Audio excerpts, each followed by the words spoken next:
All right, guys, we're going to go ahead and go over the right answers. If you're not finished, it's totally fine. I'm going to type them in the chat box as we go.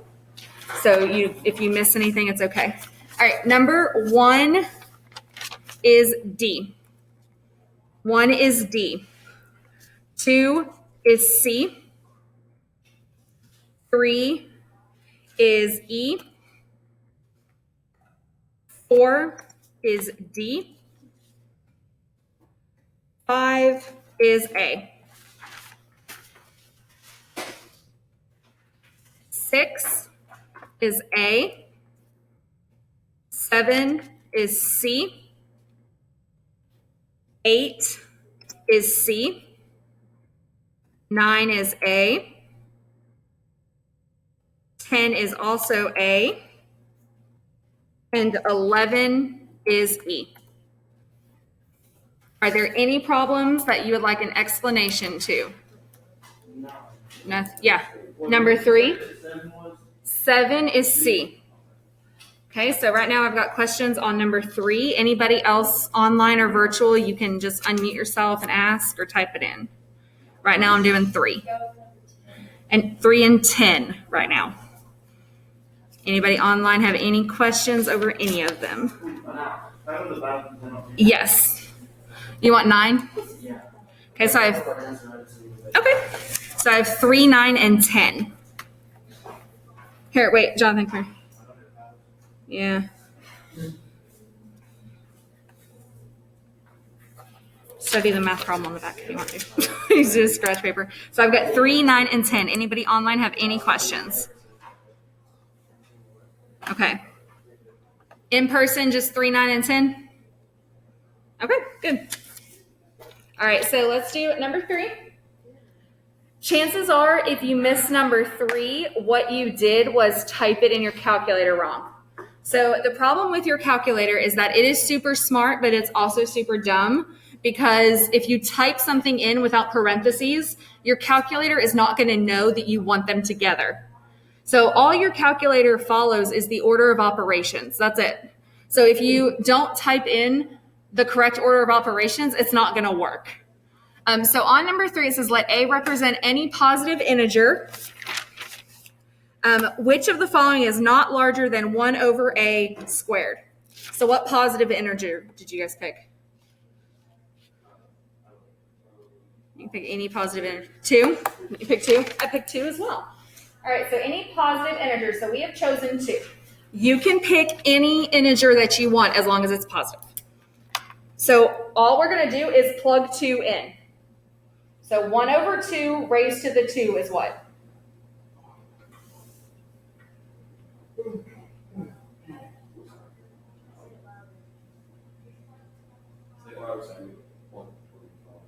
Okay, 1.5. 1.25, right? He said 0.25. Okay, 0.25. So we're looking for which of the following is not bigger than 0.25. Okay, well, A is equal to 2, so that answer is 2. That is not big, or that is larger. I'm looking for smaller numbers from 0.25, so that one's out. Well, if I square the number, that doesn't make it smaller. 2 squared is 4. That's bigger. Okay. Then I have 1 over 2, which is a half, 0.5. That's larger than 0.25. Then here I've got 2 over 2 raised to the 2. So 2 over 2 is 1. 1 squared is 1. So D is out. In the bottom, I have 1 over 2 times 2 squared. So 1 over 4 squared is 1 over 4 squared is 60, which is definitely smaller than 0.25. If you're typing it on your calculator all at once, if you don't put parentheses around 2A, it will not work. Because your calculator, what it wants to do is not type it in the right way. Okay, so right here is the stupid earlier. There it goes. Okay, I'll hold it up. So if I just type it in like this, 1 over 2 times 2 to the 2, I get 1. And at that point, you're like, uh-oh, none of my answers work. But that's because you didn't type it in the right way. What your calculator is doing here is the order of operations. So it's dividing by 1 over 2, which is a half, and then multiplying a half by 2, which is 1. 1 squared is 1. So what you have to do in your calculator is if you want the 2 times 2 to be together, you have to tell it to put it together. And then it will do it correctly. So fractions are a pain, and they put fractions on the ACT because they're very easy to mess up, especially if you're using a calculator and not just kind of doing it by hand. So parentheses matter. Your calculator only follows the order of operations. So that's why it's E. And if you missed it, it's probably because you didn't put them in parentheses. Okay, what's the next one? I think I threw out the pick. No, this 9. Okay, 9's a good one.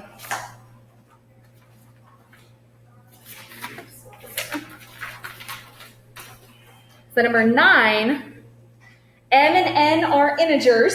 Which of the following must be even? The ACT really loves these questions because they take the numbers away from you and give you free reign of using whatever numbers that you want. The only stipulation is that they have to be integers. So by definition, we know integers mean no decimals. So let's pick 2 numbers, 1 for M and 1 for N. 3 and 3. All right, so we're going to choose M to be 3 and N to also be 3. Now, the mindset we need to be in is even and odd because it's saying our answer must be even. So I need to be thinking in terms of even numbers and odd numbers. So 3 and 3, that is an odd and an odd. That's not a 0. Those are odds. Okay? Then I'm going to plug them in. 2 times 3 is 6. 6 times 3 is 18. So that was an even answer. 3 times 3 is 9. So B is out. I want even answers only. 3 times 3 is 9. Plus 2 is 11. That didn't work. 3 times 3 is 9. Minus 2 is 7. So that one's out. Then we have 3 times 3, which is 9. And then 9 times 3 is 27, which is odd. So the one that must always be even is this one.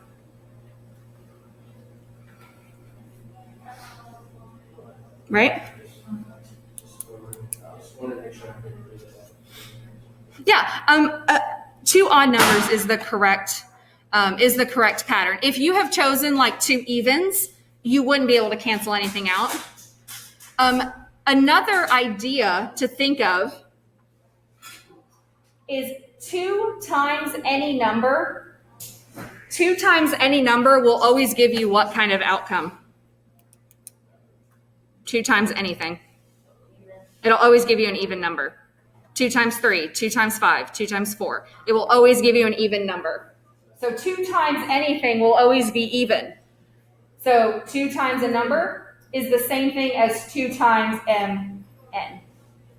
It will always give you an even because you're doubling it. You know what? That helps out. It does. Good. So you can do it by substituting, or you can do it by just thinking about what an even number is. So using the mentality of this problem, it's going to make number 10 a lot easier. So on number 10, it says 3 times m plus n is even.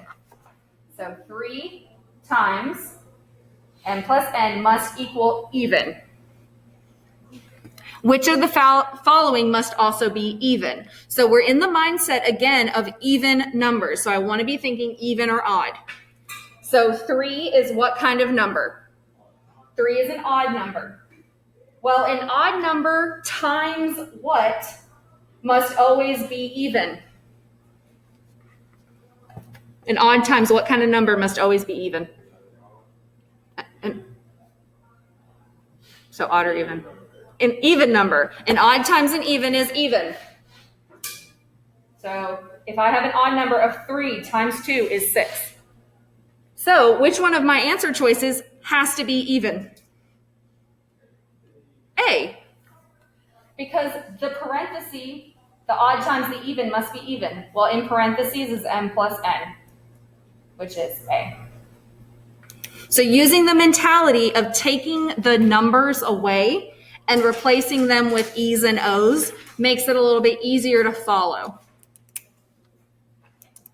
So anytime you're reading a question and you see the word is, if they're building an equation like 3 parentheses n plus n is even, the word is means equals.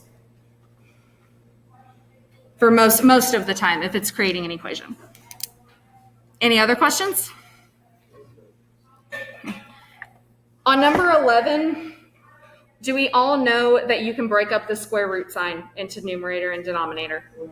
So if you type it in your calculator and you don't notice a repeating decimal, if you have a fraction and they're all underneath the square root like this, you can break it up into the square root of 100 over the square root of 169. So the square root of 100 is 10 and 169 is just 13. So if you don't notice a repeating decimal, you can separate the square roots into top and bottom. Online, do you guys have any questions at all? Anything I can clarify that you're missing at all? Okay. In person, you guys have any questions? We good? Okay, let's start Gemma. So we are going to be on page 3 in our notes now. And again, this lesson is being recorded, so you can go back and watch it at any time. I will also show you where I'm putting the answer keys for all of our worksheets on Google's site. Oh, and just so you guys know online, if no one has told you, on Monday, you go to first period at 8, not TNN. I just don't want you to be late to your classes in case no one's told you. What do you mean? Oh, well, you're still going to see. I'm just not bright in the morning.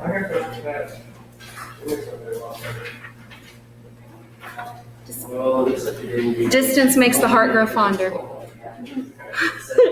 So we're going to be on page 3. We're going to do some Gemma versus order of operations. So back in the day, please excuse my dear Aunt Sally was like what everybody remembered. I think there was also one about pizza. I don't know. I can't remember how I learned it, but please excuse my dear Aunt Sally was like the order of operations, and people are like, this is how we do it, and we're going to do this forever. And then people are like, well, can't I add before I subtract, or can I subtract before I add? So there was like, oh, well, yeah, I guess you can, which is where Gemma came from, G-E-M-A. Gemma is the superior method. They're literally the same, though. Like, I'm not going to lie. They're the same. But Gemma allows you to do multiply before divide or divide before multiply, and then vice versa.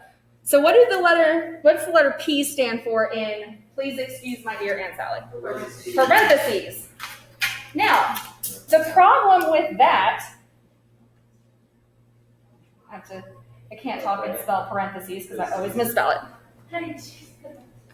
That and the word isosceles. I cannot write and talk at the same time when I spell isosceles. So parentheses. The problem with this is that they're using the term parentheses as the only method of grouping. And that's not true. So that's one bad thing about order of operations. Please excuse my dear Aunt Sally. What does E stand for? Exponents. What, did you mess it up? I said equation. Girl. I hope you know some geometry so I don't look bad. We'll blame all your algebra teachers. I didn't teach you algebra, so we're good. You haven't embarrassed me yet. What's M stand for? Multiplication. D? Division. A? Yay! Addition. S? Subtraction. Okay. 4 years since you were little, that is how you learned it. The problem is that, please excuse my dear Aunt Sally, is not inclusive. It excludes a lot of other math terms. And when you get to more complicated problems, you get confused because you're like, those aren't parentheses. Because you were taught parentheses are the only grouping symbol you can have. With GEMMA, it's more inclusive to all of the different types of symbols you could encounter. So the letter G in GEMMA, does anyone know what that stands for? Grouping symbols. And we'll talk about more specifics down at the bottom. But G stands for grouping symbols. Because there's more out there than just parentheses. You can have brackets and braces, parentheses, all that kind of stuff. What about E? Exponents. E still stands for exponents.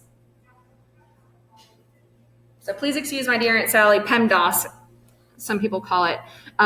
It includes exponents as well. What about M? Yeah, multiplication and division. So we know that division is the opposite of multiplication, correct? So the letter M includes both of them because they go together. They're not separate ideas. Division comes from doing the opposite form of multiplication. So these are called multiplicative operations. Multiplicative operations. That just means the multiplication stuff goes together.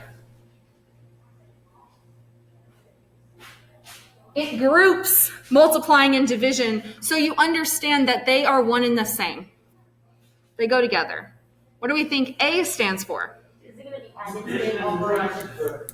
Addition and subtraction, which go together, which are additive operations. Addition and subtraction, I can change those. Subtracting a negative is technically adding. So they go together. So A stands for additive operations.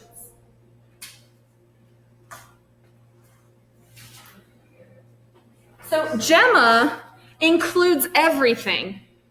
Okay, includes everything. So why is it superior? First thing, it's superior because it's less steps to remember. Less steps. GEMMA is a lot easier to say. It's smaller. You don't have to remember as many steps. It's easier to follow. Okay. Second, it's superior because there are more grouping symbols out there.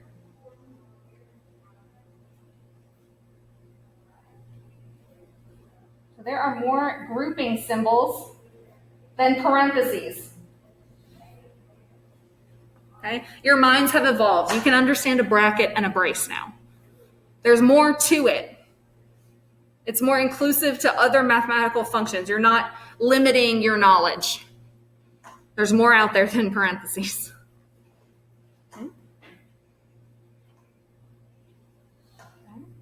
And the third reason it is superior is that it tells you that multiplication goes with division and addition goes with subtraction. That's the one thing that, please excuse my dear Aunt Sally, doesn't do right.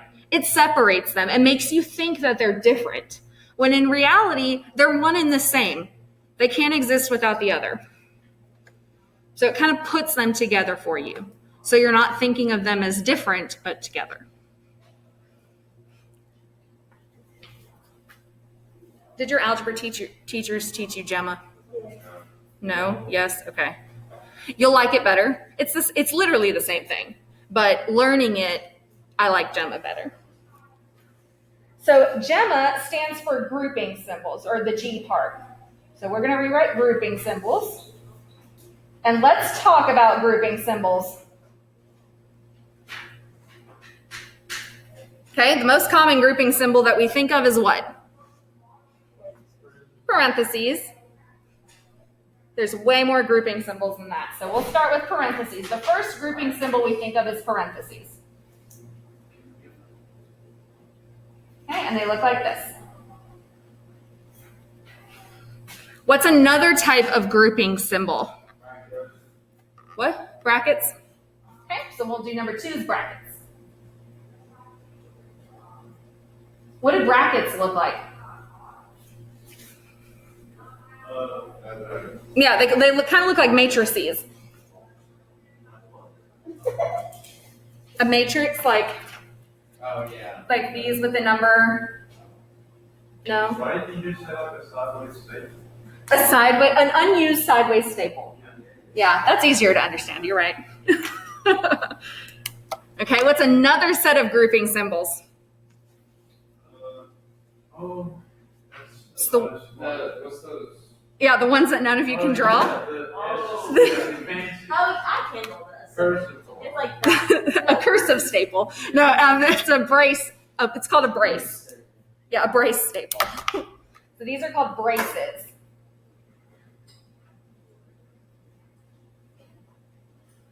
Okay, they look like this. Get your erasers out, guys. I did not master drawing those braces until I was like a junior in college. They're so hard to draw.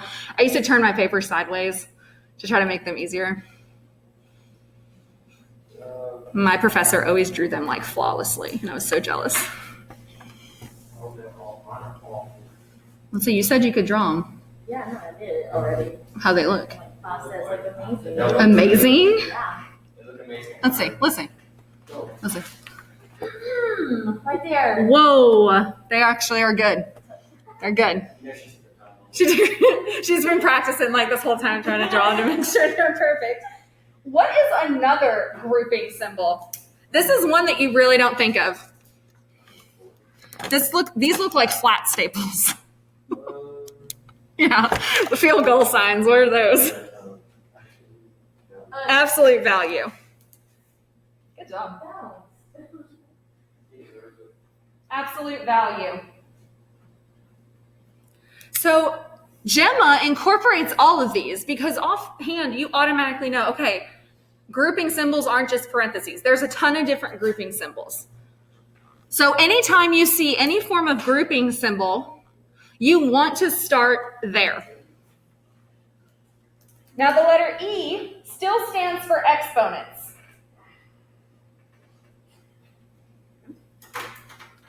It can also stand for radicals. Because just like multiply goes with division, exponents come from radicals and vice versa. They go together. So let's do x to the 3. So x to the 3. That's an exponent. So exponents can also be called what? X to the 3rd power. So we can call them powers. So we can say the 3rd power. We can also call them superscripts. So have you ever heard like x sub 2 in like the distance formula? The sub means subscript. That is a superscript. So think like subway under the ground. Superman flies in the sky. So superscripts are up. Subscripts are below. So this is also referred to as a superscript. Now, radicals can become exponents. Radicals can become exponents. That's why they kind of go together. So let's talk about square roots. The square root of x. How can I change that to an exponent?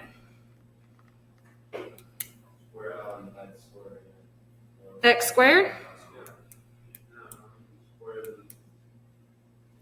How do I write that how do I write square root of x as a x to a power? Is it just another? I forgot what that's called. X is going to be there.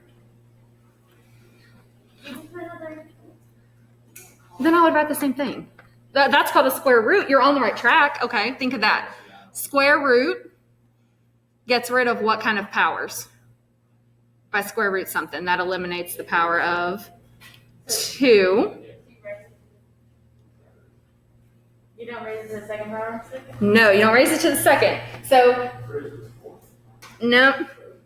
It's been a while. It's been a while. You may have never seen this. No, I did. It's called a square root because remember the little index number here? Oh, yeah. It's technically a 2, but we don't write that like a cubed root. We write a 3. What power is x being raised to? The 1.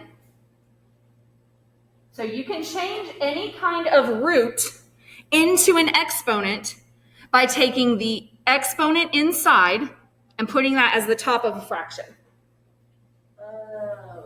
Over Oh. 2.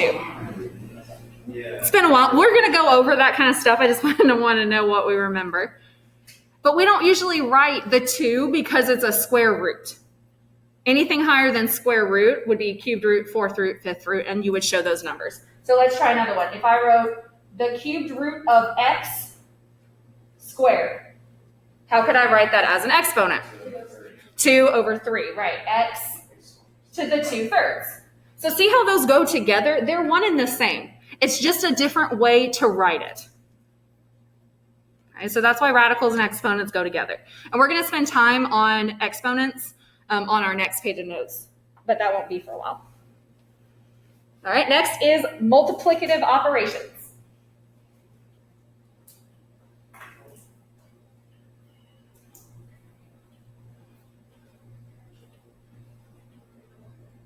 Multiplicative operations. So we'll start with multiplication first.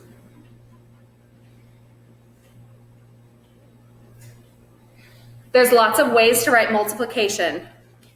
We are no longer going to use x. I don't think we've used x to represent multiply for a long time. So I'm going to use the letter A and B. You could see multiplication done side by side. So AB, that would mean A times B. You might see it with a dot, A dot B. That would mean times as well. Or you could use parentheses, A parentheses B. All right, I have to spray your desks. So we'll stop here. Okay. Online guys, I will see you all on Monday. Remember to go to first period on Monday. I hope you guys have a good weekend.